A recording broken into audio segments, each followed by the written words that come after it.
এই যে গত দুর্গাপূজা গেল, এই দুর্গাপূজার সময় আসামের বুকে দুটি বাঙালি বিদ্বেষী উগ্রবাদী সংগঠন উলফা এবং লাচিত সেনা পূজা মণ্ডপগুলিতে এসে যত বাংলায় লেখা ফ্ল্যাক্স ছিল, সাইনবোর্ড ছিল, প্ল্যাকার্ড ছিল, যা কিছু ছিল তারা সমস্ত কিছু ছিঁড়ে ফেলে এবং পূজার উপকরণগুলিকে লণ্ডভণ্ড করে দেয় এবং তারা ঘোষণা দেয় আসামের বুকে থাকতে গেলে বাংলা ভাষা ভুলে যেতে হবে, অসমীয়া ভাষায় কথা বলতে হবে, অসমীয়া সংস্কৃতিকে মেনে নিতে হবে।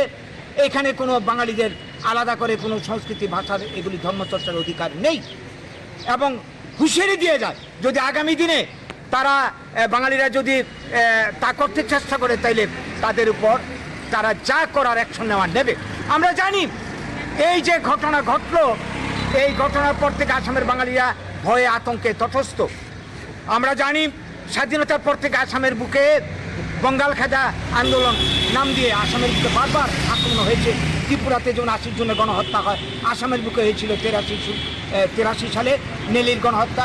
তারপরে বিদেশি নাম দিয়ে আসামের বুকে বারবার বাঙালির উপর আক্রমণ হয়েছে। আপনারা জানেন এই এনআরসিকে কেন্দ্র করে আসামের বুকে প্রায় 20 লক্ষ বাঙালিকে বিদেশি চিহ্নিত করা হয়েছে। আগামী দিনে আরও বারবার আঘাত আসবে।